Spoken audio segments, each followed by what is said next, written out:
जय जय राम कृष्ण हरि जय जय राम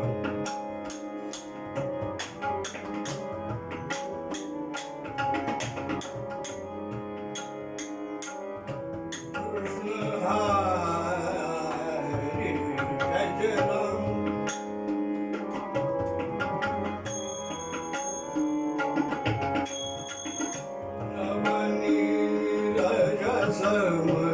नवनीत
जय जय राम जय जय राम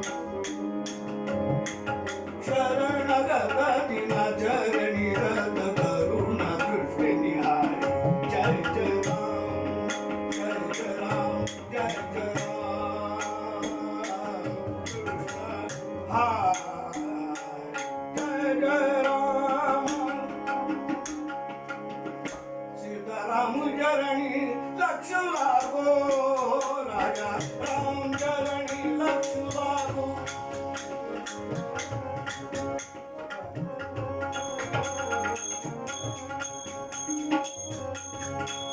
राजा राम सीता राम राजा राम सीता राम चरणी लक्ष लागो रे राजा राम चरणी लक्ष लागो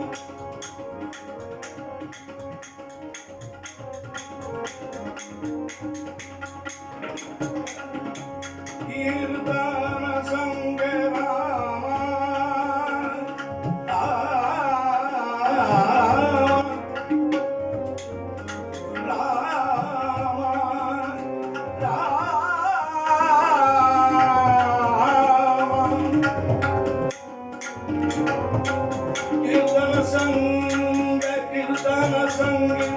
कीर्तन संगी रंगा देखो बाबो राजा राम चरणी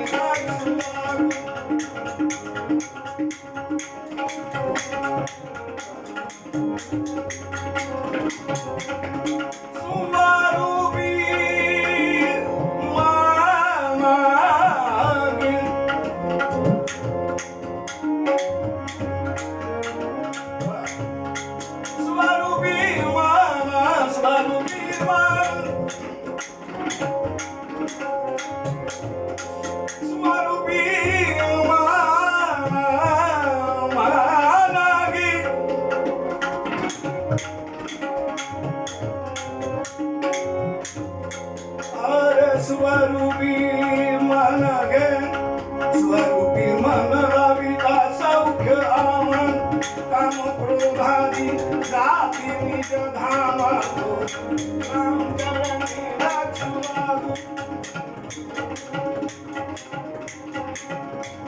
राजा राम चरणी सीता राम चरणी बालू कृष्ण चरणी राजू बाबू लक्ष बाबू लक्ष बाबू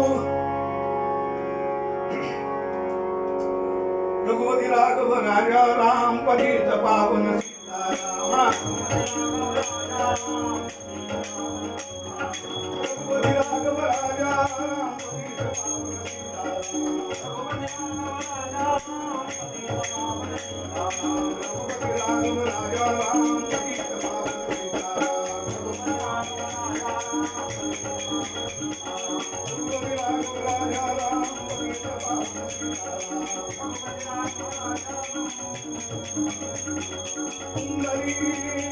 हरि विठ्ठल श्री ज्ञानदेव तुकाराम पंढरीनाथ महाराज की जय राजाधिराज रामचंद्र महाराज की जय गोपाल कृष्ण महाराज की जय पवन सुत हनुमान की जय जय जय रघुवीर समर्थ मंगल मूर्ति मोरया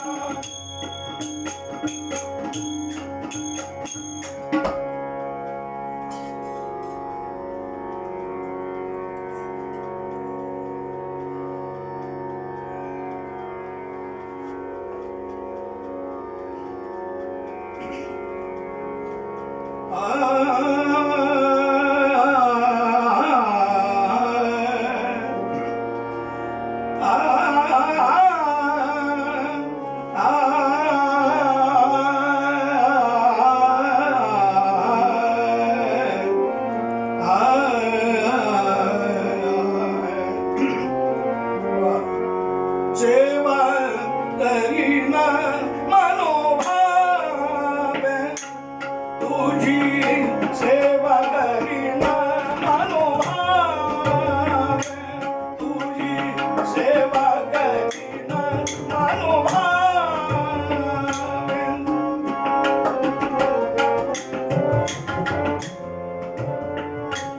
तुझी सेवा करीन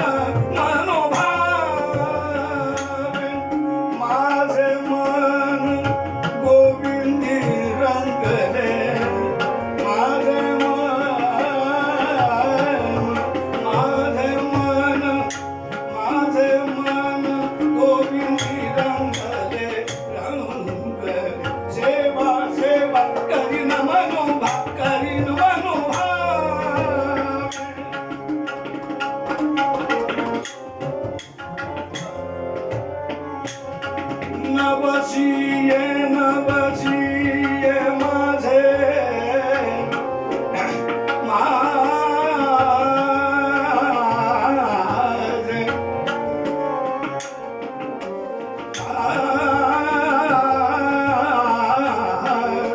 माझे नवसिये माझे पंढरीचे दैवते विठ्ठले पंढरीचे दैवते विठ्ठले तुझी सेवा करीन मनोभावे तुझी सेवा करीन मनोभावे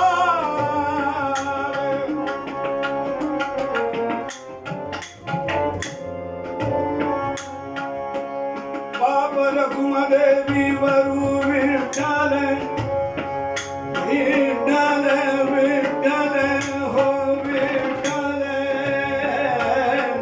बाप रघुमा देवी वरु विठ्ठल विठ्ठल चैतन्य चित्त चैतन्य चोरुनी नेले सेवा करीन मनोभावे तुझी सेवा करीन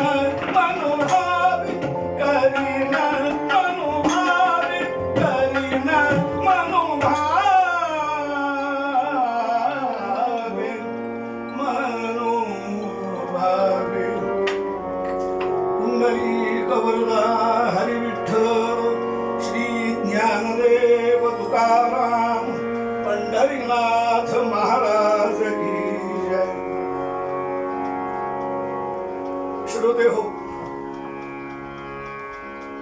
संपूर्ण विश्वावर एक प्रकारचं संकट निर्माण झालेलं आहे आणि त्या संकटाशी सामना करत असताना याही प्रवासामध्ये जर आम्हाला ईश्वरापर्यंत पोचायचं असेल तर नवविधा भक्तीमध्ये भगवान गोपाळ कृष्णाने अर्जुनाला सांगितलं की श्रवणम कीर्तनम विष्णू स्मरणम पादसेवनम अर्चनम वंदनम दास्यम सख्यम आत्मनिवेदनम 2 नंबरची भक्ती आहे. तू कीर्तन कर. कीर्तनाच्या माध्यमातून तुम्ही माझ्यापर्यंत पोहोचू शकता हे भगवंतानं भगवद्गीतेमध्ये सांगितलेलं असल्यामुळे विज्ञानाचा आधार घेताना प्रत्येकाच्या मनापर्यंत पोचण्याकरता कीर्तन परिवार या संस्थेनं म्हणा एक समाजापर्यंत कीर्तन पोहोचवण्याचा प्रयत्न केलेला आहे आणि आज पहिलंच कीर्तन सेवा माझी आहे. वेळेचं महत्व, वेळेचं बंधन हे प्रत्येकानं पाळलंच पाहिजे. त्यामुळे थोडक्यामध्ये विषय असा आपल्या समोर मांडतो की तुझी सेवा करीन मनोभावे, माझे मन गोविंदी रंगले. भगवंताच्या प्राप्तीकरता, भगवंताच्या कृपेकरता कशा प्रकारची उपासना केली पाहिजे, कशा प्रकारची भक्ती केली पाहिजे असा एक साधा प्रश्न साधकांच्या मनामध्ये निर्माण होतो. त्या वेळेला ज्ञानोबा माऊलींनी या अभंगामध्ये सुंदर मार्गदर्शन केलंय की तुझी सेवा करीन पण कशी मनोभावे. जैशी स्थिती आहे तैशा परी आहे. भगवंताची उपासना करण्याकरता हे नाही ते नाही मग मी सेवा कशी करू, नाही. तू अंतःकरणपूर्वक भगवंताशी समरस झाला आणि त्या माध्यमातून भगवंताची आराधना उपासना सुरू केलीस की तू भगवंतापर्यंत पोहोचतो.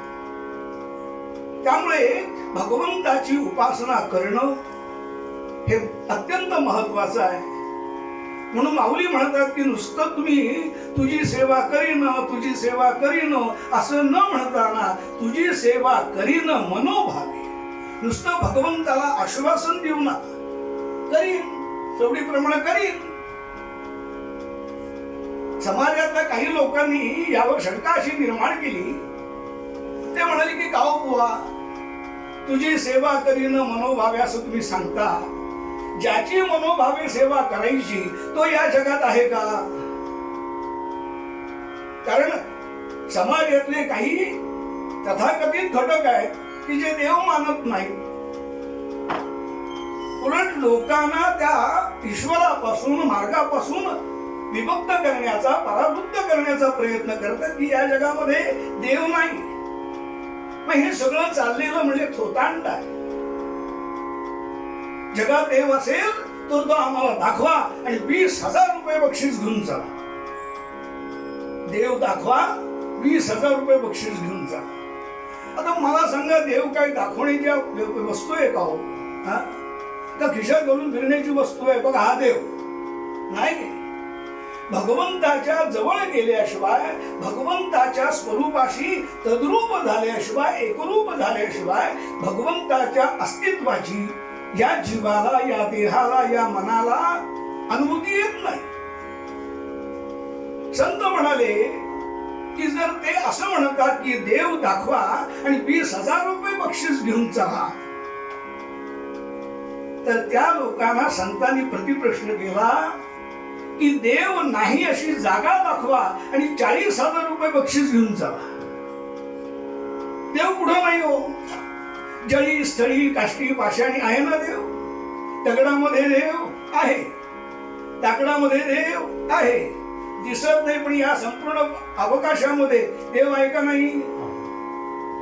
कितीही जरी आम्ही विज्ञानवादी असलो तरी सुद्धा शेवटी माणसाला जिथे विज्ञान संपतं त्याच्या पुढे भगवंताच्या अस्तित्वाची सुरुवात होते. एक लक्षात घ्या, या सगळ्यांच्या मागे भगवंताचं पाठबळ आहे म्हणून हे विज्ञानातले शोध, विज्ञानातलं यश, विज्ञानातली प्रगती आपण करू शकतो. ईश्वराचं पाठबळ नसतं तर या जगात काहीही घडू शकलं नसतं, किंबहुना हे जगच घडलं नसतं. ईश्वराची इच्छा झाली म्हणून श्लोककारांनी सुंदर वर्णन केलंय की ज्या देहानं भगवंताची उपासना करायची तो देह मला मिळाला. थोडासा विचार करा की तो माझ्या इच्छेनं मिळालाय का हो? मनोभावे सेवा करण्याकरता जो देह लागतो तो देह मला माझ्या इच्छेनं मिळालाय का, की माझ्या मनामध्ये इच्छा झाली आणि मी या जगामध्ये जन्माला आलो असं झालंय? श्लोककारांनी सुंदर वर्णन केलंय. ते म्हणाले, चक्रेन निजेच्छया वपुरिदं शुक्रस्रजो रैक्यतः प्राणांस्तत्र निवेश्य येन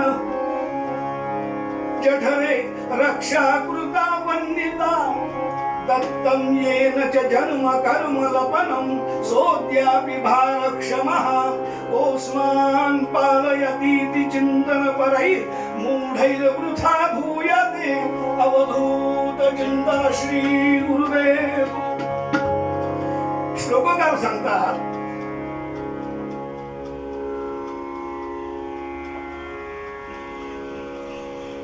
चक्रेन निजेच्छया वपुरिदं शुक्रस्रजो रैक्यतः. हा मनुष्य जन्म मला मिळाला हा कुणाच्या इच्छेने मिळाला? चक्रे एन निजेच्छया, जो दिसत नाही पण ते ज्याची चराचरावर सत्ता आहे, ज्याची संपूर्ण या सृष्टीमध्ये स्वतःची सत्ता आहे, अशा भगवंताच्या इच्छेनं आम्हाला जन्म मिळाला आहे. मग म्हणाले की बुवा आमचे आई वडील चक्रे एन निजेच्छया वपुरिदं शुक्रस्रजो रैक्यतः. आई वडील हे फक्त जन्माला घालण्याचं माध्यम आहे, पण मूळ जन्म अस्तित्व निर्माण करण्याची बुद्धी कल्पना त्या भगवंताची.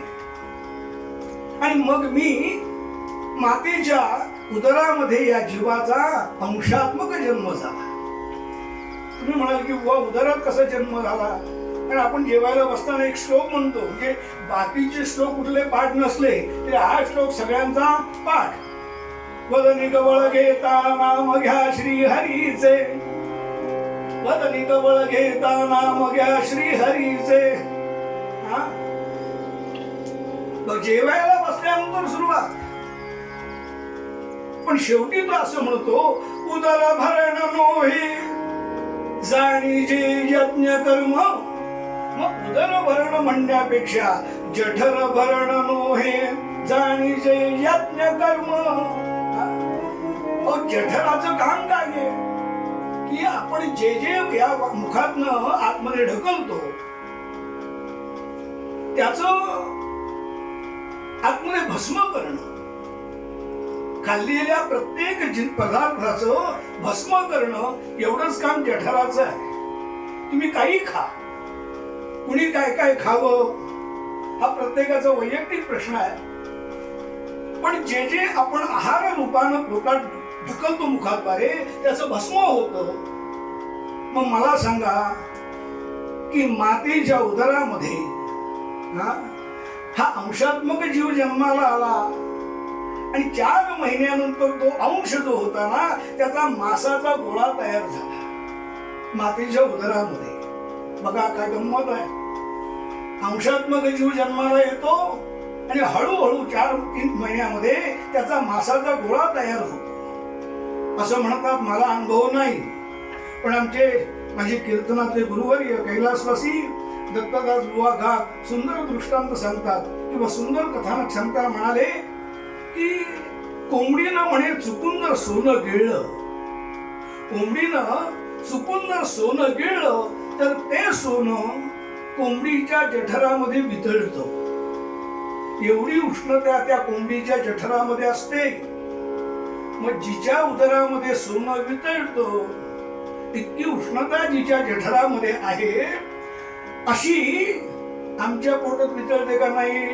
पंढरीनाथ महाराज की जय. सांगायचा मुद्दा असा आहे की बाहेरनं ढकललेलं जर भस्म होतं, मग आतल्या आत मातीच्या उदरामध्ये तो मासाचा गोळा आहे. मग त्या जठराग्नीला आतल्या आत संपूर्ण काय अवघड आहे? पण मध्व मुनीश्वर नावाचे कवी एका अभंगामध्ये इतकं गोड वर्णन करतात की रामा, किती उपकार आहेत माझ्यावर. एक तर तू जन्माला घातलंस, हा, तुझ्याकडे ऍप्लिकेशन केलेलं नाही, मोर्चे आणलेला नाही, आंदोलन केलेली नाही किंवा संप केलेला नाही. कुठल्याही परिस्थितीत 2020 मध्ये मला जन्माला घाल सांगितलंय का? ज्यांनी सांगितलेलं नाही ते भाग्यवान आहे, नाही तर बरोबर कोरोना घेऊन जन्माला आले असते. हा, श्रोते हो, मध्व मुनीश्वर कवी सांगतात, तू माझा यजमान रामा, तू माझा यजमान रामा, तू माझा यजमान.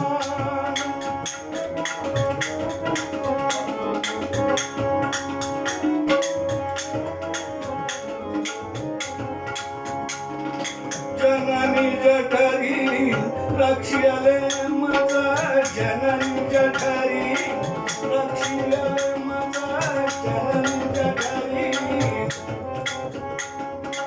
जननी जठरी रक्षले मज, जननी जठरी रक्षले मज, जननी जठरी रक्षले मज, पोसुम पंचही प्राण रामा, पोसुम पंचही प्राण रामा, तू माझा यजमान रामा, तू माझा यजमान.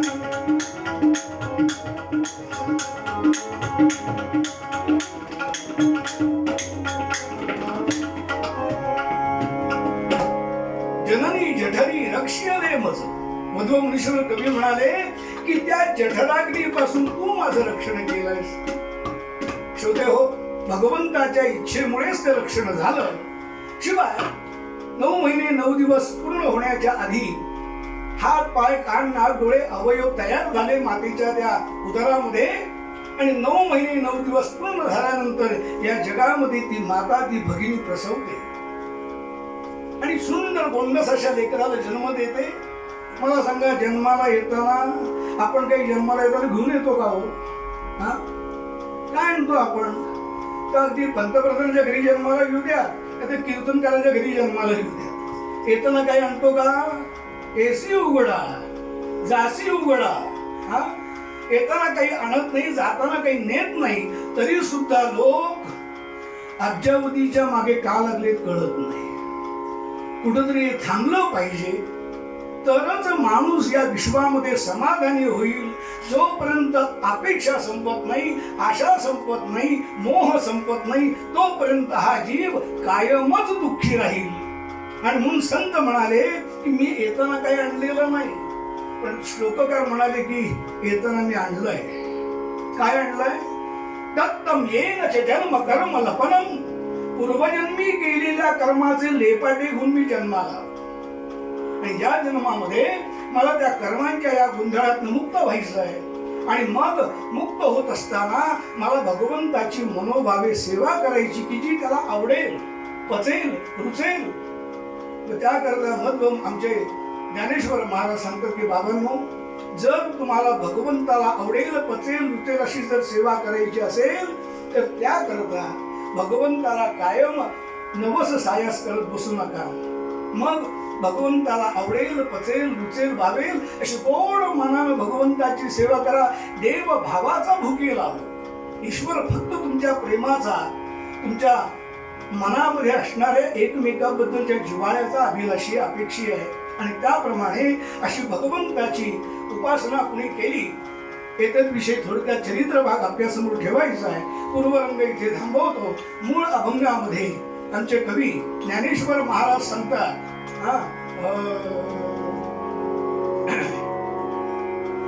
तुझी सेवा करीन मनोभावे, तुझी सेवा करीन मनोभावे, तुझी सेवा करीन मनोभावे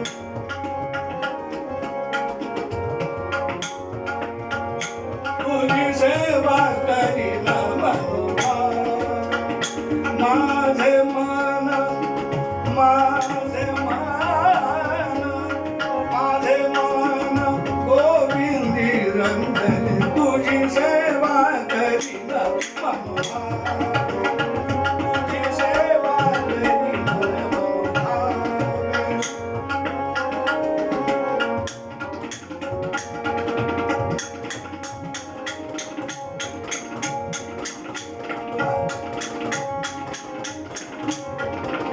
मनोभावे मनोभावे मनोभावे मनोभावे श्रोते हो, कीर्तन पद्धतीप्रमाणे सगळे मिळून एक श्लोक म्हणूया आणि उरलेल्या वेळेमध्ये आजच्या पूर्वरंगाला साजेसा अगदी थोडक्यामध्ये चरित्र भाग आपल्या समोर ठेवतो. श्री कृष्ण गोविंद हरे मुरारे हे नाथ नारायण वासुदेव प्रद्युम्न दामोदर विश्वनाथ मुकुंद विष्णु भगवन नमस्ते गोपाल कृष्ण भगवान की पवन सुत हनुमान की जय जय रघुवीर समर्थ मंगल मूर्ती मोरया. श्रोते हो, कीर्तन परिवार या माध्यमातून या सप्ताहामध्ये रोज एक कीर्तनकार आपल्यासमोर कीर्तन सेवा सादर करणार आहे. योगायोगानं पुढचे 6 दिवस सगळे माझ्याच परिवारातले कीर्तनकार आहेत. सगळ्यांची नावं सांगत बसणार नाही, रोज नवीन कीर्तनकार आपलं नाव सांगेलच. पण उद्याचं कीर्तन बरोबर 4 वाजता याच कीर्तन परिवार या पेजवर असेल. कीर्तनकार बुवांचं नाव आहे हरिभक्ती परायण चिंतामणी बुवा निमकर आणि त्यांचा उद्याचा विषय आहे गोरक्षनाथ. त्याचप्रमाणे आज माझ्या साथीकरता गोव्यातले प्रसिद्ध ऑर्गन वादक श्रीयुत प्रदीप शिलकर, बऱ्याच कीर्तनकारांचा त्यांचा परिचय आहेच. आणि उजव्या बाजूला गोव्यातले एक प्रसिद्ध नावाजलेले तबलजी पंडित तुळशीदास नावेलकर यांचे शिष्य मिलिंद परब अशी सुंदर साथसंगत मला मिळाली आहे. उरलेल्या वेळेमध्ये अगदी थोडक्यामध्ये चरित्र भाग बघूया. श्रोते हो, कथाभाग असा आहे थोडक्यामध्ये. रामावतारामध्ये भगवंतानी हनुमंताला वचन दिलं. कारण भगवान कधी आश्वासन देत नाहीत, लक्षात घ्या. आश्वासन देण्याकरता वेगळे काही जीव जन्माला घातलेले आहे की त्यांचं काम फक्त आश्वासन देणं एवढंच आहे. पण भगवान भक्ताला ज्या वेळेला वचन देतात त्यावेळेला राम स्वतः एक वचनी, एकदा वचन दिलं प्राण जाय पर वचन न जाय अशी त्यांची ख्याती आहे. त्या रामप्रभूंनी मारुतीरायाकडे बघितलं, डोळ्यातनं घळघळ घळघळ अश्रुधारा वाहत आहेत. रामप्रभूंनी मस्तकाच्या खाली हात घातला आणि विचारला, हनुमंता का रडतोस, तुला काही हवंय? असं विचारल्याबरोबर मारुतीराय आणि ओक्सा उक्ष रडायला लागले. एक नाही दोन नाही, बोलायला तयार नाही. शेवटी जानकी मातोश्रीना रामप्रभूंकडे पाहिलं. रामप्रभू म्हणाले की अहो, तुम्ही प्रयत्न करून बघा, कारण तो तुम्हाला आई मानतो ना. बापापेक्षा आईला मुलं लगेच दुःख सांगतात. आईचं प्रेम असतं, मुलांवर विश्वास असतो आणि त्यामुळे आई मुलांच्या विश्वासावरच जास्त जगण्याचा प्रयत्न करते. त्याकरता टीव्हीची सिरियल बघायची गरज नाही, आई कुठे काय करते. पंढरीनाथ महाराज की जय. श्रोते हो, रामरायांनी जानकीकडे पाहिलं. जानकीनं मारुतीला विचारला, मारुते का करतोस?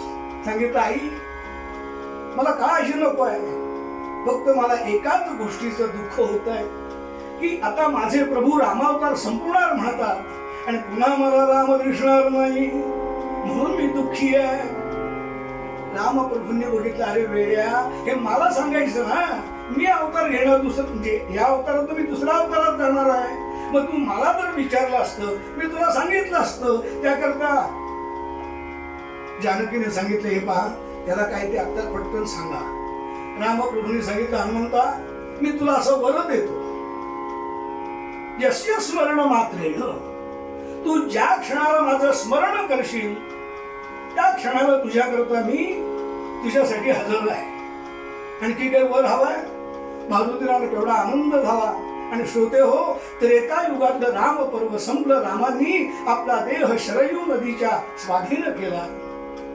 पुढे द्वापार युगाला सुरुवात झाली आणि वसुदेव देवकीच्या उदरी भगवान गोपाल कृष्णाने कृष्ण म्हणून अवतार धारण केला श्रावण मध्य अष्टमीला. हळूहळू भगवान लहानाचे मोठे होत आहेत. भगवंताची स्वतःची द्वारका नगरी, ती सुद्धा सुवर्णाची, जिथे बलराम दादांसह गोपाळ कृष्ण राहतायत, वास्तव्य करतायत. सुंदर पैकी ती बाग सजवलेली, एकीकडे सगळी कलमी फळांची झाडं, एकीकडे सगळी फुलांची झाडं, देखरेख करण्याकरता 10-15 लोक सेवेकरी होते. आणि अशा सुंदर अशा त्या द्वारकेमध्ये मारुतीरायांचं आगमन झालं. कसं झालं? द्वारावतीसी आला, द्वारावतीसी आला, अंजनीचा बाळ काळ तो हरिसा, ज्याने सहजगतीने, ज्याने सहजगतीने करुणी विवर ठाव घेतला पतीचा. श्रोते हो, मारुतीराय राम शोधा करता निघाले आणि आकाश मार्गाने फिरत फिरत फिरत फिरत भगवान गोपाल कृष्णांच्या द्वारका नगरीमध्ये दाखल झाले. अजून नगरीत प्रवेश केलेला नाही. आम्र वृक्षाच्या वरच्या फांदीवर मारुतीराय बसले आणि बारीक नेत्र करून सुवर्णाच्या द्वारकेचं अवलोकन चाललंय. इतकी आखीवर रेखीव नगरी वसुली गोपाल कृष्णांनी. रस्त्यावर एक खड्डा नाही, रस्त्यावर आपलं रूप पाहावं असे स्वच्छ रस्ते. किती स्वच्छता! त्यावेळेला सुद्धा स्वच्छता अभियान राबवलं जायचं. आता आम्ही पाहतो, काय पाहतो, जिथे जाऊ तिथे कचऱ्याचा ढीग पडलेला असतो. सगळीकडे सुविधा उत्पन्न आहे. पिशव्या ठेवल्या, ड्रम ठेवले, बॅगा ठेवल्या, पण शेवटी माणूस आपली बुद्धी वापरून कचरा रस्त्याच्या कडेला टाकतो. का नाही म्हणाले, त्यांना तरी काम नको का? काही नुसतं बसून पगार खातील. काय लोकांची विचारशक्ती आहे बघा. सांगायचा मुद्दा असा की मारुतीरायाने सगळी नगरी पाहिली आणि विचार मनामध्ये केला की ही नगरी कोणाची असेल. अजून कृष्णांची नगरी त्याला माहित नाहीये, सुवर्णाची नगरी आहे. आणि म्हणून एका झाडावर बसलेले मारुतीराय लांबूनच ती नगरी पाहायला लागली आणि आश्चर्य वाटलं. पाहुनिया द्वारकेश चोद वाटले, पाहुनिया द्वारकेश चोद वाटले, पाहुनिया पाहुनिया पाहुनिया द्वारकेश चोद वाटले.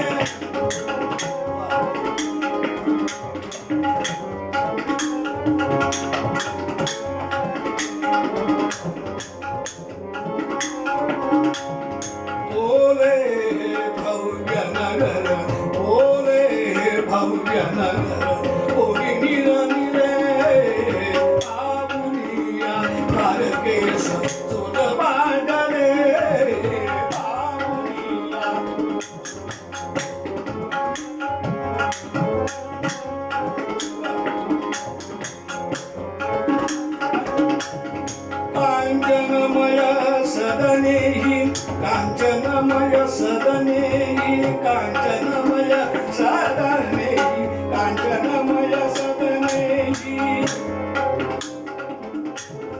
कांचनमय सदनेहि, या पुरंदरी, कांचनमय सदनेहि, या पुरंदरी.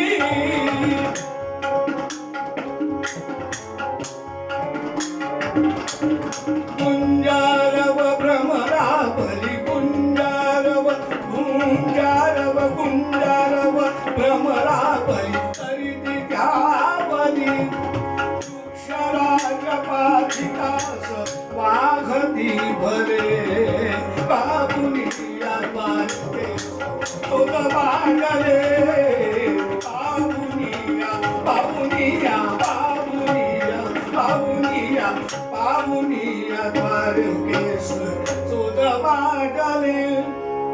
ती द्वारका नगरी भगवंताची पाहिली. आश्चर्य वाटलं ही नगरी कुणाची, या नगरीचा राजा कोण असेल. जी लंका दिदली असे विभीषणा मन्नाथ रामे खरी, ती कोणी असुरे आणून ठेविली या सागरा भीतरी. हे पुच्छा उचली हिला झळ करी द्रोणागिरीचे पायी, ऐसे बोलून तो कपिंद्र बुध हो तात्काळ तैसे करी. श्रोते हो, मारुतीला विचार करतायत की रावणाचा वध केल्यानंतर माझ्या प्रभूंनी ती लंका सुवर्णाची विभीषणाला दान केलेली होती. पण कदाचित हा रावण पुन्हा जिवंत झाला असेल आणि विभीषणाकडनं लंका हिसकावून घेतली असेल आणि पुन्हा आपण राजा झाला असेल. पण समजा ती घेतली असं जर गृहीत धरलं, पण लंका कुठे आहे? लंका कुठे? समुद्राच्या पलीकडे आहे. पण कवी म्हणाले दासगणू महाराज, या सागरा भीतरी. भीतरी म्हणजे कोकणी शब्द आहे भीतर. हा भीतर म्हणजे आतमध्ये. या भीतरी म्हणजे समुद्राच्या आतमध्ये अलीकडे ही नगरी कुठे आणून ठेवली असेल. पण जोपर्यंत माझ्यामध्ये राम आहे, जोपर्यंत माझ्या हृदयामध्ये राम आहे, तोपर्यंत रामानं दिलेल्या देणगीचा मी अपव्यय होऊ देणार नाही. म्हणून शेपटीला आज्ञा केली, हे पुच्छा उचली हिला झळ करी द्रोणागिरीचे पायी. शेपटीला आज्ञा केली, उचल. एवढा मोठा द्रोणागिरी पर्वत आणलास ना, मग ही नगरी किती झाडकी पत्ती. द्रोणा त्या नगरीला वेढा घातला, गाठ मारली शेपटीनं. आणि मारुतीला विचार करतायत की त्या रावणाला माणसांचं रक्त शोषण करणारा हा रक्त पिपासू, त्याला ही गुलाबाची कलम, आंब्याची कलम, चिकूची कलम, केळी, अमुक तमुक काय करायची. म्हणून ती मोतीबाग उद्ध्वस्त करायला सुरुवात केली. आणि एक भलं मोठं आंब्याचं झाड मुळासकट उपटलं आणि महाद्वारापाशी द्वारकेच्या आडवं घातलं. तेव्हापासून रस्ता रोको आंदोलन सुरू झालं. तोपर्यंत रस्ता रोको नव्हतं बरं का, तेव्हापासून सुरू झालं. सांगायचं कारण, मारुतीराने हे सगळं केलं एका झाडावर बसून राहील. इकडे गोपाल कृष्णाला बलरामाला काही कल्पना नाही. पण त्याच वेळेला आकाश मार्गातनं त्रिभुवनामध्ये संचार करणारे देवर्षी नारद मुनी नारायण नारायण नारायण, गळ्यामध्ये ती विणा, पितांबर निष्ठेला आणि अखंड भगवंताच्या नामामध्येच रत असणारे. इंदू बदन मंद हसत नंद नंदना, इंदू बदन मंद हसत नंद नंदना, नंद नंदना.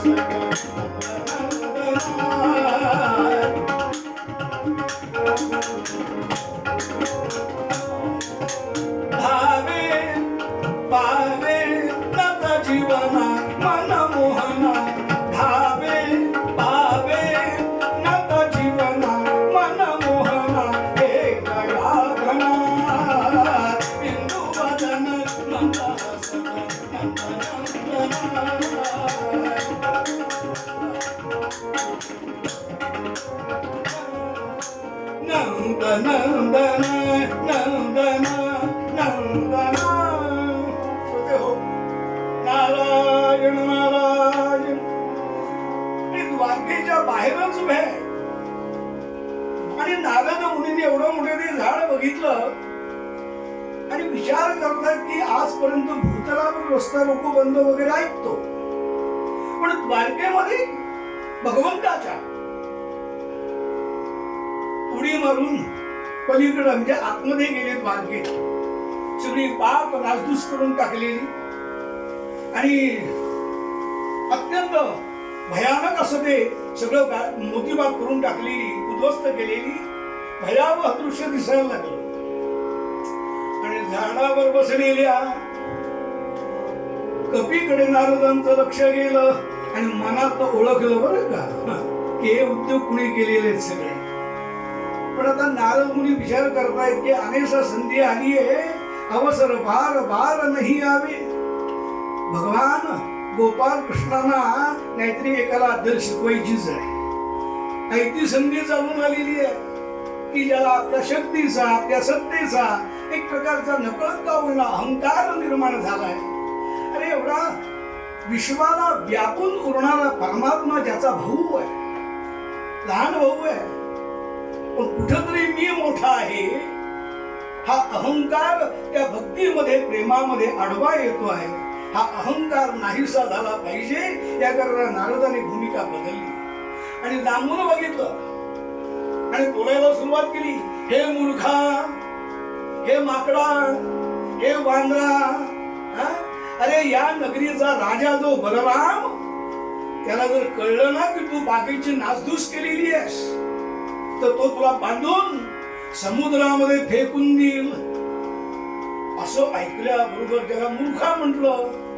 त्याबरोबर बुद्धिमान असणारे नारद मुनी आला राग कपीते, आला राग कपीते, मुनी नारद या परी पहा बदता. आणि मस्तक धरून तयाचे, मस्तक धरून तयाचे, भूपासून उचलीला बळे बरुता. श्रोते हो, डोक्या एका हातात डोकं पकडलं नारद मुनींचं, म्हणजे मारुतीच्या हाताची साईज आणि अंगातल्या शक्तीचं साधारण जर आपल्याला विचार करायचा झाला तर बघा की एका हातात डोकं पकडलं. ते सुद्धा नारदानं होतं म्हणून आम्हाला एकीने चाचपणीची गरज आहे. नारद मुनींना उचलल्या बरोबर ते पाय लागले हलायला आणि नारदाला अगदी समोरासमोर घेतलं, फेस टू फेस. आता बोला, माकडा काय, मूर्खा काय, वांद्रा काय, बोला. आता मला सांगा, समोर प्रत्यक्ष मृत्यू दिसत असताना कोण बोलायला जाईल? मूर्खा माकडा. प्रत्येकाला आपला जीव प्यारा आहे ना. नारद मुनी सांगतात की हे बाबा, मी तुला ओळखलंय, माझ्यावर कृपा कर, मला जीवदान दे. मारुती मला तसं देणार नाही. मी षड्यम प्रतिषड्यम आहे, मी जशाच तसा आहे. आमच्या गोव्यातल्या भाषेमध्ये सांगू, वाकड्या बडी तू वाकडो नेम. मूळ जर वाकडा असेल तर सरळ नेम म्हणून ते मूळ आतमध्ये जात नाही. त्याकरता ते नेम सुद्धा वाकडा मारावा लागतो तर ते मूळ आतपर्यंत जात. तसं त्या नगरीचा राजा कोण म्हणालास? बलराम. त्या बलरामाला एक माझा निरोप देऊन सांग. निरोप? हो. की नावाच्या मागे बल म्हणून जे उपपद जोडलेलं आहे, बलराम बल म्हणून जे उपपद जोडलेलं आहे ते काढून टाक आणि स्वतःला फक्त रामा म्हणून घे. राम सुद्धा नव्हे. आणि जर हे करायला तो तयार नसेल तर मी युद्धाला बोलवलं म्हणून सांग. नारद मुनी म्हणाले की तुमचा निरोप मी देईन, पण खाली सोडल्यानंतर असं तरंग धरून कसा निरोप देणार? कारण त्यावेळेला ही भ्रमणध्वनीची वगैरे व्यवस्था नव्हती, इंटरनेट नव्हतं. आता किती सुविधा झाली बघा. ऑनलाईन मुळे मी सगळ्यांशी संपर्क साधू शकतो. विज्ञान युगामध्ये ऑनलाईन असेल तर सगळ्यांशी संपर्क साधता येतो, जो मुळातच कायम ऑनलाईन आहे. आम्ही फक्त त्याच्याकडे पाहत नाही म्हणून तो आम्हाला दिसत नाही. तुम्ही प्रेमानं भक्तीनं भगवंताकडे पहा, तो ऑनलाईनच असतो. तुम्ही फक्त भगवंताकडे पाहण्याची गरज आहे. नारद मुनींनी सांगितलं, बाबा मी निरोप देईन, मला गावी सोड. काय निरोप देशील? तुम्ही सांगितलं सगळा. आणि मारुत्र्याने अलगद खाली सोडलं तुम्हाला सांगतो ते पितांबर, ती वीणा, नारद मुनी जीव घेऊन जे पळायला लागले, पळतय पुढे लक्ष मागे, का त्यांच्या तावडीतलं सुटका म्हणजे पुनर्जन्मच हो. आणि फार बरे म्हणून, फार बरे म्हणून नारदे केले हास्य वदन, स्कंदी वीणा घेऊन प्रयाण केले द्वारकेशी. नारदांचं द्वारकेत प्रयाण झालं, दरबार भरलेला. बलराम दादा मुख्यासनावर सिंहासनावर बसलेले, गोपाल कृष्ण दरबारातले मानकरी, सगळे कामकाज सुरू झालं. एवढ्यामध्ये धाप लागली नारदांना. धावत धावत आलेले बलराम दादाने बघितलं, हो म्हटलं, धावत पडत आलं ते वाघ लागा का काय माग, धावताय का पळताय का? सांगितलं बलरामा,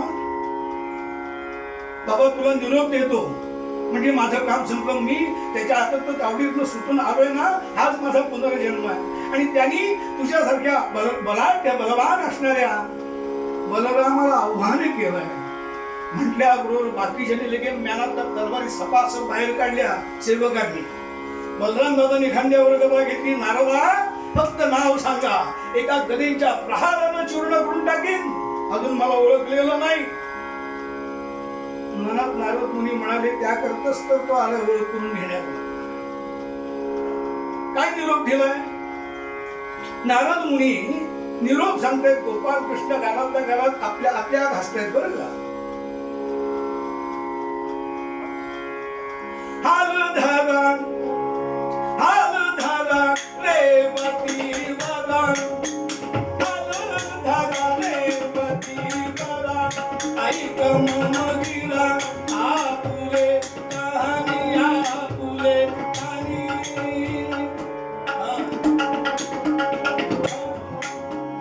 हाल धारा रेवती वरान, ऐक मगिरा आपुले कहाणी, आपुले कहाणी.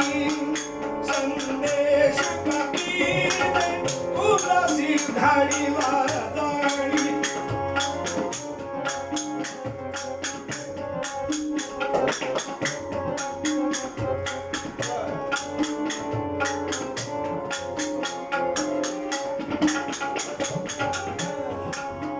बलराम नाम हे टाक, बलराम नाम हे टाक, घातला धाक, होऊनी शंक, होऊनी त्याने, होऊनी त्याने.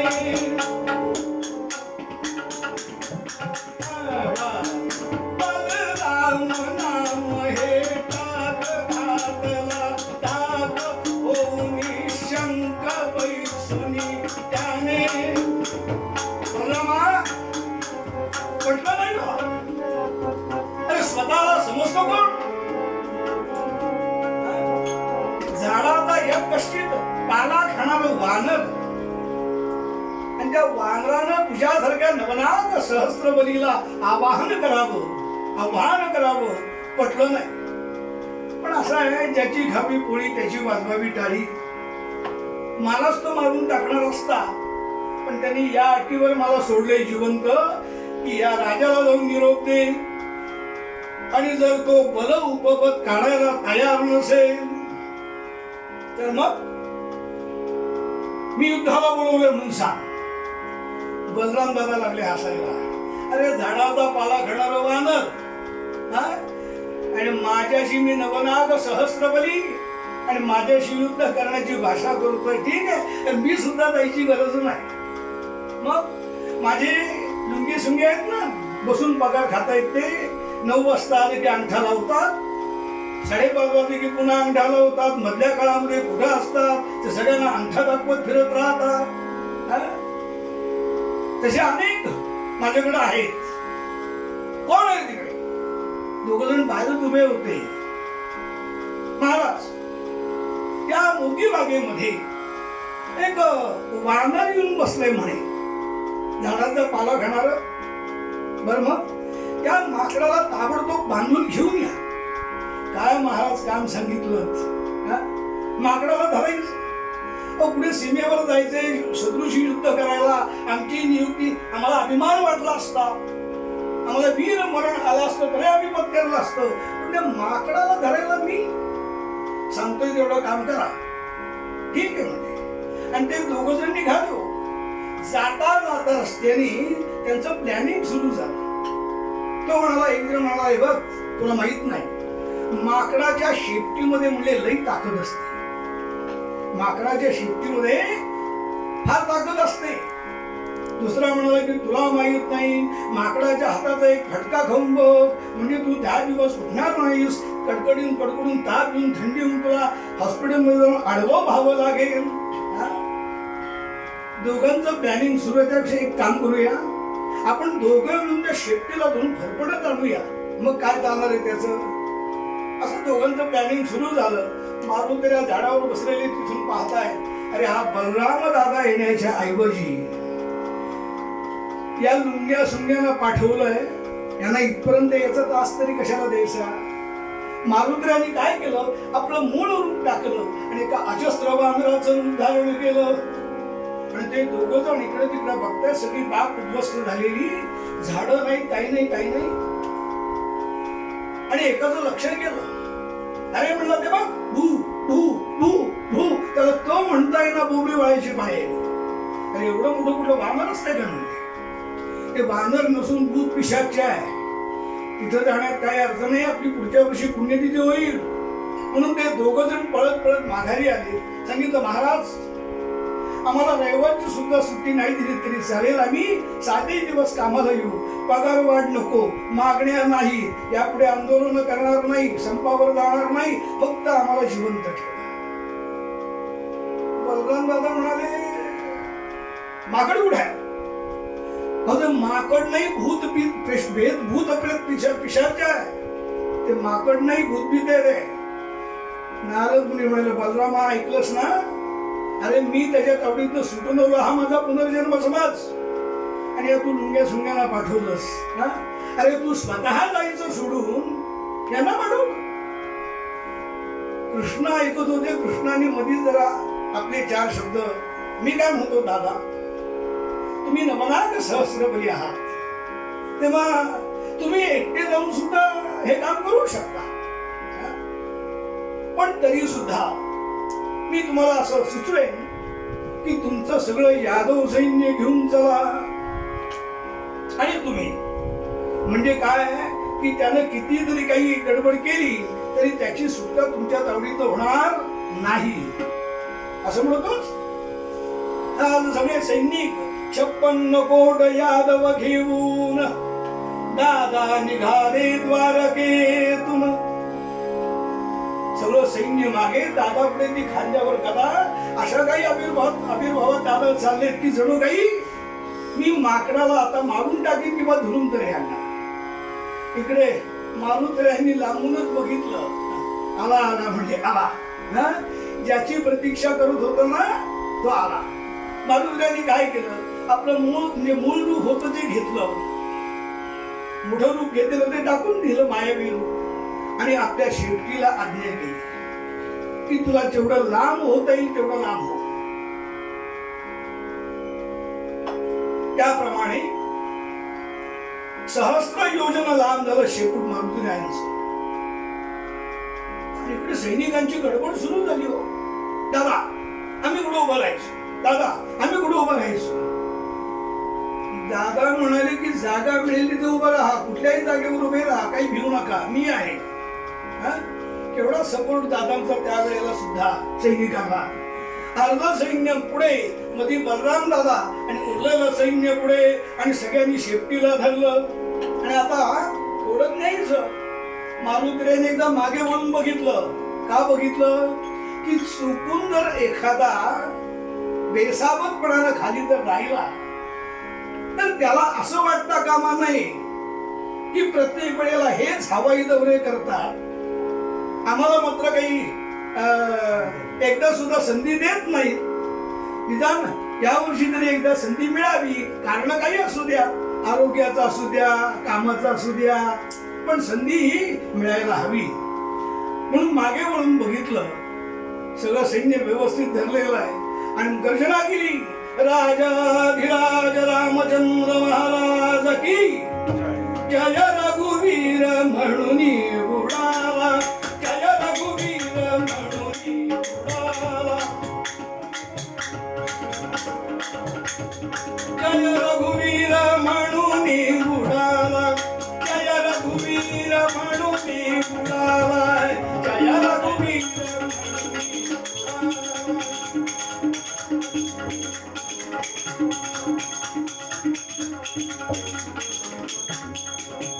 उपकार केला सर्व त्याने, उपकार केला सर्व त्याने, जय रघुवीर म्हणून उडाला, जय रघुवीर म्हणून उडाला, म्हणून उडाला. आणि जेव्हा त्याने केलं त्याचा परिणाम मारुती उडता अंतराळी, मारुती उडता अंतराळी, नारदाने पिटली टाळी, साथ दयाचा वनमाळी, देता झाला ते धवा. दादांनी मारुतीने उड्डाण केल्याबरोबर सगळे यादव हवाई मार्गाच्या प्रवासाला लागले. प्रत्येक जण विचार करतो की काय चाललंय काय, हा ओळख न्यायचं सुटून म्हणाले, हे आकाश मार्गाने फिरवायला लागलाय, आपल्याला त्या मार्गाची सवय नाही. आणि इकडे नारदांनी विचारलं बलराम आमच्या गोपाल कृष्णाला की बलराम दादा हा दौरा आटपून कधी येणार आहेत. कृष्ण म्हणाले हा सदिच्छा दौरा आहे, त्यामुळे केव्हा येतील काही सांगता येत नाही. ठीक आहे म्हणले. आणि नारद मुनी उठून द्वारकेत गेले आणि इकडे यादवांची फजितीला सुरुवात झाली. हो, सगळे यादव लोंबकाळलेले आहेत, मध्ये बलराम दादा आहे आणि मारुतरायांनी गाडीचा गेअर बदलला. म्हणजे त्याही काळामध्ये मारुतीराय एक्सपर्ट ड्रायव्हर होते. आकाश मार्गामध्ये चालवायचं काय अवघड आहे हो, इतकं सोपं नाही. शिकलेले चुकतात. मारुतराय म्हणजे काय, बुद्धिमतां वरिष्ठम. आणि गेअर बदलल्या बरोबर गती वाढली आणि यादवांना वाऱ्याचा तडाखा बसला. परिणाम काय झाला, दासगणू महाराजांनी वर्णन केलंय, वस्त्रे गळून गेली. वाऱ्याचा तडाखा बसला यादवांना, वस्त्रे गळून गेली, नभमंडळ छेदिता कपिवर तो. श्रोते हो, मारुतरायांनी स्पीड वाढवल्याबरोबर ते लोंबकळलेले यादव विचार करतायत की नसतो आज ड्युटीवर आलो तर भीक मागून जगलो असतो. पण आता परिस्थिती अशी आहे की हात सोडला तर जलसमाधी आणि नाही सोडला तर हा सोडणार नाही, हा नक्कीच मारून टाकणार आहे. काय करायचं. स्पीड वाढवल्याबरोबर बलराम दादा मनात त्या मारुतीला शरण गेले. सांगितलं बाबा आता मी तुला ओळखलंय, आता तुला ओळख, तू मारुती ना रे, पवन सुद्धा हनुमान तूच ना. मारुतीला मनात म्हणजे फार लवकर ओळखलेच. पण आता म्हणले पर्याय नाहीये, आता तुम्ही माझ्या तावडीत आहात. म्हणजे चाचेगिरी पद्धत हल्लीच असं समजू नका. विमान अपहरण वगैरे आपण वाचतो ना, त्यावेळेला मारुतीरायांनी हे विमान अपहरण केलं. सगळे यादव त्याच्या तावडीमध्ये. माझ्या 2 मागण्या मान्य करा, नाही तर सगळ्यांना जलसमाधी देतो. सगळे सैनिक दादाला सांगतात की हो म्हणा, हो म्हणा. दादा म्हणजे काय हो म्हणा, कुणी काही मागेल की हो म्हणायचं. मग ते म्हणले मला मागण्या मान्य करायच्या नसतील तर मग मला. शेवटी बलराम दादांना नाहीलाच झाला. म्हणजे ठीक आहे, तुझी काय मागणी आहे त्या सांग. नंबर 1, नावाच्या मागे बल म्हणून जे उपपद जोडलेलं आहेस ते काढून टाक. काढलं. आणि दुसरी, खाली उतरल्यानंतर माझ्या मर्यादा पुरुषोत्तम रामाशिवाय अन्य कोणाचंही नाव घ्यायचं नाही. मान्य आहे. आणि मग तुम्हाला सांगतो, त्या शेपटीला आज्ञा केली मारुतीरायांनी की हे म्हणाले द्वारकेचे राजे आहेत आणि आजपर्यंत किती घोटाळे केले असतील नसतील काही कल्पना नाही, एकदा समुद्र स्नान घाला. म्हणून ते शेपूट समुद्राच्या आतमध्ये पार गेलं आणि परीट जसा पाण्यामध्ये कपडे खळबळवतो गिराईकांचं, तसं ते शेपूट इकडं तिकडं हलायला लागलं लाटांवर.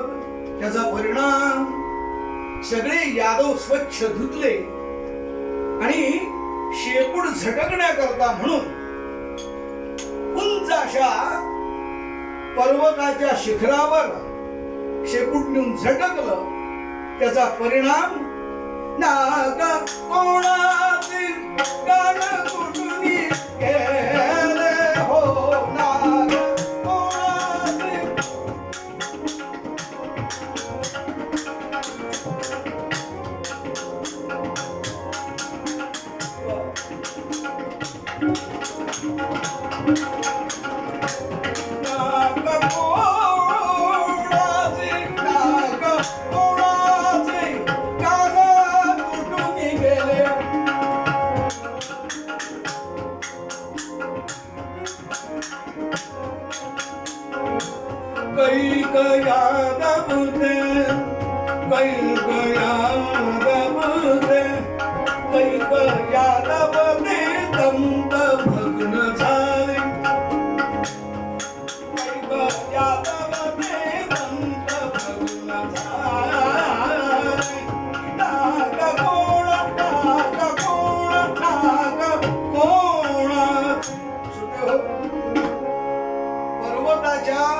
मातीची ढेकळं जशी खाली पडतात ना, तसे सगळे यादव वरतून खाली गडगडायला लागले मातीच्या ढेकळाप्रमाणे. कोणाचे दात तुटले, कोणाचे कान फुटले, कोणाचं नाक तुटलं. शेवटी बोर्ड लावावा लागला, पट्टी इथे नाक होते, नाकाचा पत्ता नाही. देहाची छिन्न विछिन्न अवस्था झालेली. आणि इकडे मारुतीरायांनी काय केलं, इतक्या क्षणार्धामध्ये करून पुच्छाची गुंडाळी, करून पुच्छाची गुंडाळी, परी बैसला महाबली, तया पाहता ते काळी, आश्चर्य नरासी वाटले. श्रोते हो, नर म्हणजे भगवान दादा. एका क्षणार्धामध्ये सहस्र योजना नाम झालेलं पुच्छ क्षणार्ध गुंडाळून वर महाराज बसले. 10 मीटर पाण्याचा पाईप बागेत शिंपत असताना, शिंपून झाल्यानंतर तो गुंडाळताना आपल्याला किती घाम सुटतो. मग हे तर इतकं लांब झालेलं शेपूट, पण कर्तुमा कर्तुम अन्यथा शक्ती ज्या मारुतीरायांची, त्या पुच्छाची गुंडाळी करून वर बसले. आणि सगळे यादव गुडघ्यात माना खाली घालून बसले. पूर्वीची पद्धत घरामध्ये सासूबाई असताना की पूर्वीच्या काळी म्हणे सुनबाई गुडघ्यात माना खाली घालून बसायची. पूर्वी, मी आताबद्दल काही बोलत नाही. आता सुना जेवढ्या हुशार असतात की सासूबाई गुडघ्यात माना खाली घालून बसतात. त्याप्रमाणे सगळे यादव बसले, वाट बघतायत कधी जा म्हणतोय, कधी जा म्हणतोय. तिथून ऑर्डर आल्याशिवाय काही गडबड नाही हो. आता यांना नुसतं पर्वतावरून ढकललंय, हा जिवंत सुद्धा मारे. मनातल्या मनात विचार करतात की कृष्णा कृष्णा आम्हाला वाचव, कृष्णा यातनं वाचव. कृष्ण म्हणाले आता तुम्हाला आठवण झाली होय. अरे मनोभावे जो सतत सेवा करतो ना, त्याच्याजवळ मी कायम असतो. पण कारण परत्वे जो माझी आठवण करतो, त्याच्याकरता मी इतका सुलभ सोपा नाही. कृष्णा लवकर ये, कृष्णा वाचव, कृष्णा वाचव. मारुतीराने एकदा बघितलं सगळ्यांकडे आणि आज्ञा करायची आहे. पण इकडे द्वारकेमध्ये नारद मुनी जे गेलेले त्या यादवांच्या स्त्रियांना भेटले आणि प्रत्येक स्त्रीला जाऊन नारद मुनी सांगतायत की आज पर्वणीचा दिवस आहे, महापर्वणी. तुमचे मालक त्या माकडाला धरण्याकरता गेले, ते अस्तमान कालापर्यंत विजयी होऊन परत येणार. त्यामुळे प्रत्येक सुवासिनीनं त्यांना ओवाळलं पाहिजे, औक्षण केलं पाहिजे. सगळ्यांची द्वारकेत गडबड सुरू झाली. दासगुरु महाराजांनी फार सुंदर वर्णन केलंय. द्वारकेत ध्यान बल झाले रस्तो रस्ती दीप लागले. द्वारकेत ध्यान बल झाले रस्तो रस्ती दीप लागले. शतशहार विष्णू कथावलेले तत्ती जाणे पटकन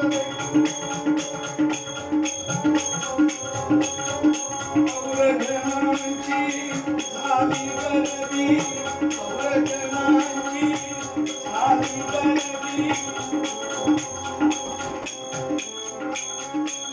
पौरजनांची झाली गर्दी म्हणे आजही नवी दिवाळी. पौरजनांची झाली गर्दी. पौरजनांची झाली गर्दी. पौरजनांची झाली गर्दी म्हणे आजही नवी दिवाळी. मंगलवाती वाजती नाना. मंगलवाती वाजती नाना. जिकडे तिकडे होत नाना. मंगलवाती वाजती नाना. जिकडे तिकडे होत नाना. मौज पाहतो पंढरी राणा.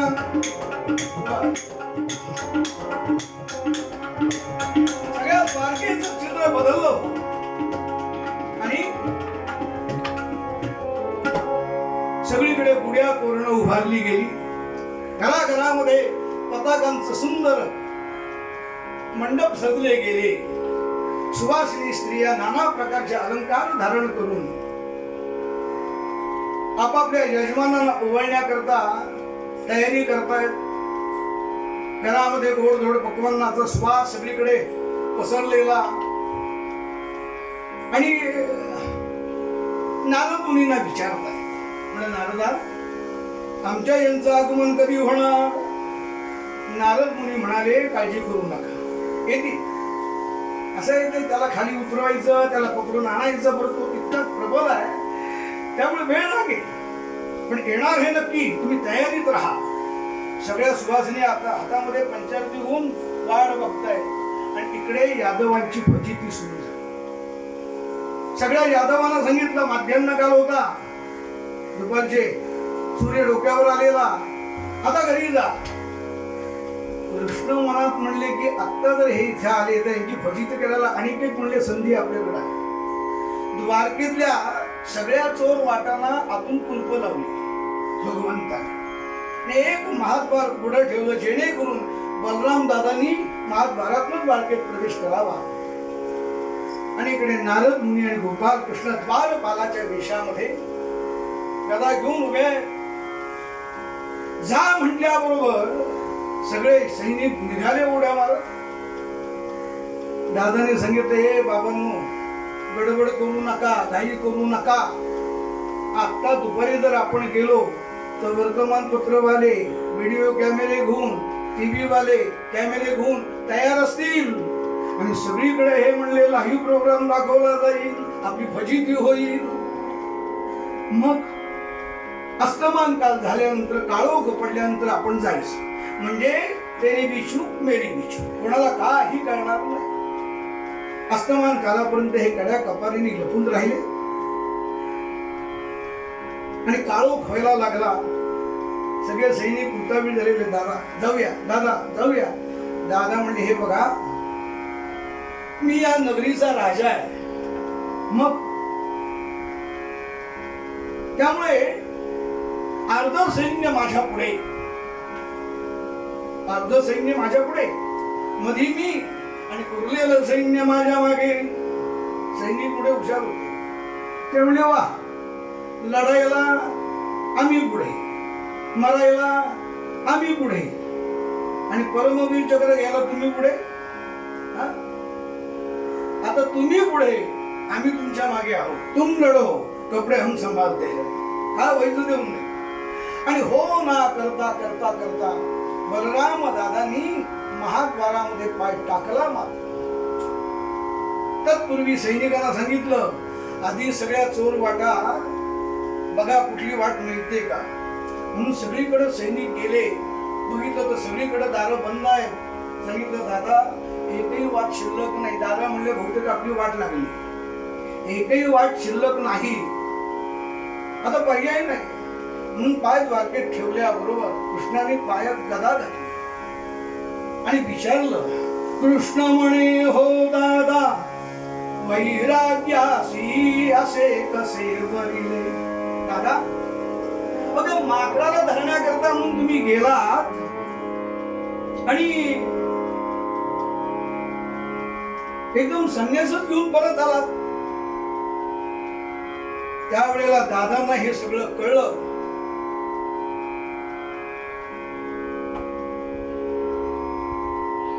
सांगितलं, कृष्णा, आधी मला द्वारकेत जाऊ दे, मग तुझ्याकडे बघतो. कृष्ण म्हणजे चालेल. दादानी आतमध्ये प्रवेश केला. अर्ध सैन्य दादा आतमध्ये घुसले. प्रत्येकाच्या मनामध्ये अशी कल्पना होती की काळोख झालेला आहे, कोणाला काही कळणार नाही, आपापल्या सदनामध्ये जायचं, वस्त्राभूषण धारण करायची. पण नारद मुनी मोठे हुशार होते. सगळीकडे असे मेगा बल्ब लावून ठेवलेले, मायक्रो बल्ब म्हणतात तसे, सगळ्या द्वारकेमध्ये तुम्हाला सांगतो जो उजेड पडलेला आणि कुठेही यांना लपायला संधी नाही. प्रत्येक सुवासिनी स्त्री वाट पाहतीये, यजमान येतील आणि मी औक्षण करेन. पण तुम्हाला सांगतो, आपापल्या वाड्यासमोर जाऊन उभे राहिले मात्र आणि सगळ्या यादवांच्या स्त्रियामध्ये हातामध्ये असणाऱ्या पंचायती गळून पडल्या. सांगितलं, हे आता हे उपचार पुरे, ताबडतोब वस्त्र परिधान करायला. प्रत्येक जण वाड्यामध्ये गेले, आपापल्या सदनामध्ये गेले, वस्त्र धारण केले आणि बलराम बाबांनी ताबडतोब तातडीची बैठक बोलवली. काय केलं म्हणजे माकड इथून निघून जाईल. कृष्णाला विचारलं, काय म्हणले, माकड कसं जाईल? बलराम दादा म्हणाले, कृष्ण म्हणाले की जाऊ शकत, पण कसं? तर मी त्याला रामावतारामध्ये त्याला मी वचन दिलंय की मी कृष्णावतारामध्ये तुला राम रूपानं तू स्मरण केलं की तुला दर्शन दे. मग म्हणले देऊन टाक आणि मोकळा विषय. कृष्ण म्हणजे एवढा सोपा विषय आहे का? म्हटलं दान लगेच केलं तसं तो ऐकणार नाही. पण त्याला मी वचन देताना तो दरबार होता, राम जानकी सिंहासनावर आरूढ होत्या, लक्ष्मण सावलीसारखा उभा होता, मारुती पायाकडे बसलेला असताना भरत शत्रुघ्न चवऱ्या ढाळत होते आणि त्याला मी कृष्ण रूपामध्ये कृष्ण अवतारात राम रूपानं नुसतं दर्शन दिलं. मान्य करणार नाही. मग त्याकरता काय करावं लागेल? तर म्हणले रुक्मिणी व्हावं लागेल कुणाला तरी, जानकी व्हावं लागेल कुणाला तरी. मग म्हणले आपल्याकडे तुझ्या 8 पट्ट नाही काय, कोणालाही सांग. त्यातल्या त्यात सत्यभामेला असं वाटलं की बहुतेक 2020 ची ब्युटी क्वीन मीच, मलाच बहुतेक तो मुकुट मिळणार. येऊ देत माझ्याकडे, मग दाखवते की आमच्याशिवाय तुमचं पान सुद्धा हलणार नाही. अशा आविर्भावामध्ये बसली आहे. नारदांना सांगितलं, कृष्णाने जाऊन सत्यभामेला बोलवा. सत्यभामा बसलेली असताना नारदाने सांगितलं, मातोश्री तुम्हाला जानकीहून राम म्हणजे कृष्णाने बोलवलं. वाटलंच, पण माझ्या इतकं सुंदर आहे तरी कोण? म्हणजे माझ्याशिवाय त्याला पर्याय नाही. नारद मुनी मनात म्हणले, पर्याय पुष्कळ आहेत, कळेल तुला, पण तुम्ही येता ना? आत्ता आले. आणि ती मेकअप करण्याकरता बसली. काय सांगू तुम्हाला, केसांची स्टाईल करायला वेगळी दासी, तोंडाचा मेकअप करायला वेगळी, दागिने कुठले घालायचे बघणारी वेगळी. या सगळे तासन तास जायला लागले. कृष्ण म्हणे की नारदा, मी राम पटकन होईन, पण जानकी नको का? बराच वेळ झाला राही सत्यभामा येईना. बरं आली, ती कशी आली? अलंकारानं मंडी धुवून आली. त्याला वाटले की बहुतेक कृष्ण खुश होते. कृष्णाने फक्त बघितलं, सांगितलं, नारदा हे कुठलं भूत आणलं? कुठलं भूत आहे? भूत म्हटल्याबरोबर हिची तळपायाच्या मस्तकाला गेली. मला आणि माझं सौंदर्य काय, माझं रूप काय, माझं मेकअप काय. तशीच रागारागानं फडफडत निघून गेली. मी बघते कोण जानकी होता. आणि इतक्यामध्ये रुक्मिणी मातोश्रींना ही बातमी कळली. नुसतं अंगावरचा पदर असा फक्त झटकला, आणि जानकी तयार झाली. आता फक्त एकच प्रश्न राहिला होता बलराम दादांना, की बलराम दादा, ते माकड जर इथून जावं असं वाटत असेल तर तुमचा मीपणा, अहंकार, अमुक तमुक सगळं बाजूला ठेवा आणि माझा लहान भाऊ उभा लक्ष्मण तर तो कदाचित तिथून जाईल, न पेक्षा जाणे नाही. बलराम दादा म्हणाले की अरे तू म्हणशील ते मी करायला तयार आहे, तू म्हणशील ते. आणि लक्ष्मण त्या रूपानं बलराम दादा तयार झाले. रुक्मिणी जानकी म्हणून बसली. रंगमंच तयार झाला. मारुतीराय रामनामामध्ये तल्लीन झालेले होते आणि तो पडदा बाजूला झाला. श्रोते हो, ज्यांची मनोभावे सेवा केल्यानंतर माझे मन गोविंदी रंगले, ज्याचा अखंड मन भगवंताच्या ठिकाणी रममाण झालेलं होतं, त्या मारुती करता गोपाल कृष्णाने राम रूप धारण केलं. मारुतीरायांना ते पंचायतन कसं दिसलं हा सुंदर वर्णन केलंय.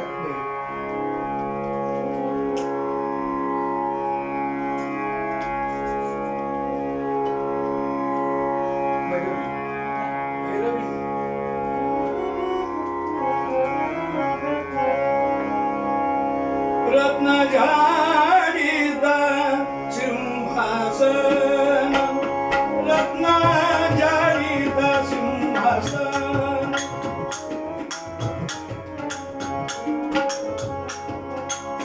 रत्न झाडीत सिंहासन, रत्न झाडीत सिंहासन,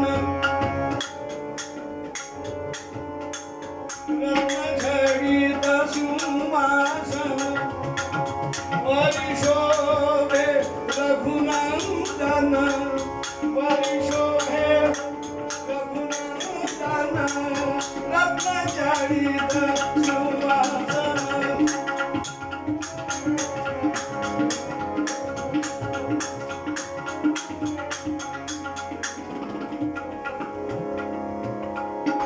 रामरायांचं दर्शन मारुतीरायांना झालं. धावत धावत मारुतीराय आले. डोळ्यात घळ घळ घळघळ अश्रुधारा वाहतायत. आनंद गगनात मागून असा झाला आणि रामप्रभूंचे पाय घट्ट धरले. बलराम दादा लक्ष्मणाच्या रूपामध्ये उभे आहेत, पण मनात काय खोळा आहे. काय राम आहे, कृष्ण आहे. गोपाल कृष्णाने फक्त एकदा वळून बघितलं, सांगितलं बलराम दादांना की तुमच्यापेक्षा तो जरा जास्त सुपर आहे. त्याला माहितीये मी कोण आहे, त्याच्या करताच मला हे सगळं करावं लागलंय. ऐकल्यानंतर बलराम दादांचा अहंकार नाहीसा झाला. कडकडून मिठी मारली रामरायांना मारुतीरायांनी आणि पुन्हा एकदा हे सिद्ध करून दाखवलं की मनोभावे माझी उपासना, साधना, नामस्मरण, जप तप जे करतात ना त्यांच्या करता मी त्या हातमार्गी त्या वेळेला मी हजर असेल.